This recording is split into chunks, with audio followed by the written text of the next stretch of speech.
Sir এইসব কাজ বাজ বন্ধ করুন তো, খাবারটা খেয়ে নিন। আরে গোপাল, আমাদের একটা ইম্পর্টেন্ট মিটিং চলছে। আরে মিটিং ফিটিং পরে হবে, এখন আবার কে কল করলো? স্যার এখন খাবার খাচ্ছেন, প্লিজ পরে ফোন করবেন। হ্যাঁ হ্যাঁ, বেশি জ্ঞান দিতে হবে না।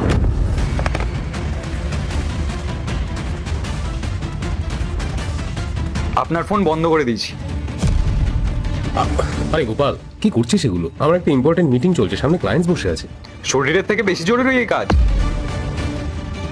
আর আপনারা যান, গিয়ে আগে খাবারটা খেয়ে নিন, তারপর না হয় মিটিং করবেন। এই চাকর, তুই দেখতে পাচ্ছিস না আমাদের এখানে ইম্পর্টেন্ট মিটিং চলছে? স্টুপিড কোথাকার, বেরিয়ে যা এখান থেকে।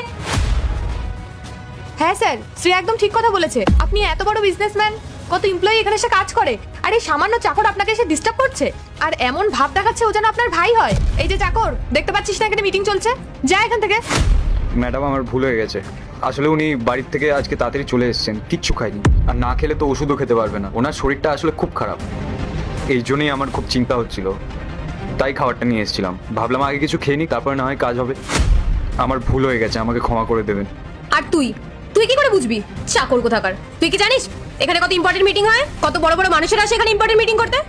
আর শোন, সবার না একটা ড্রেসিং সেন্স থাকে, আর তোর সেটা জানা দরকার, কোথায় কি পরে আসতে হয়। ছেঁড়া ফাটা একটা জামা পরে এখানে চলে এসছে। বোকার মতো এখানে দাঁড়িয়ে থাকবি না এখান থেকে যাবি? এত কিছু বলা হলো তাও কোনো লজ্জা নেই, নির্লজ্জের মতো এখানে দাঁড়িয়ে আছে। বেরিয়ে যা এখান থেকে। আমাকে ক্ষমা করবেন ম্যাডাম, আমি আসলে জানতাম না যে এত জরুরি মিটিং চলছিল আপনাদের, জানলে আমি আর আসতাম না, ক্ষমা করে দেবেন।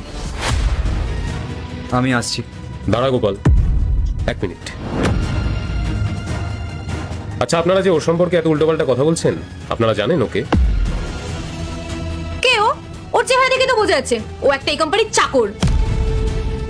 ও আমার ভাই।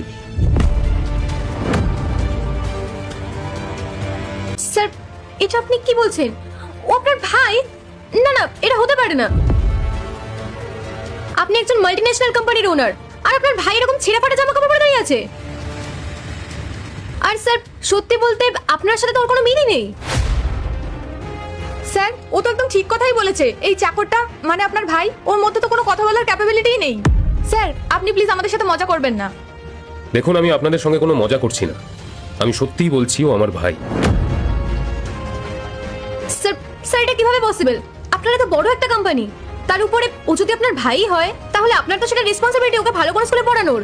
তাহলে তো ও শিক্ষা পেতো কোথায় কিরকম জামা কাপড় পরতে হয়। আর ও তো পড়াশোনা জানেই না, তাহলে কিভাবে আমরা মেনে নেব যে আপনার ভাই? এক সেকেন্ড।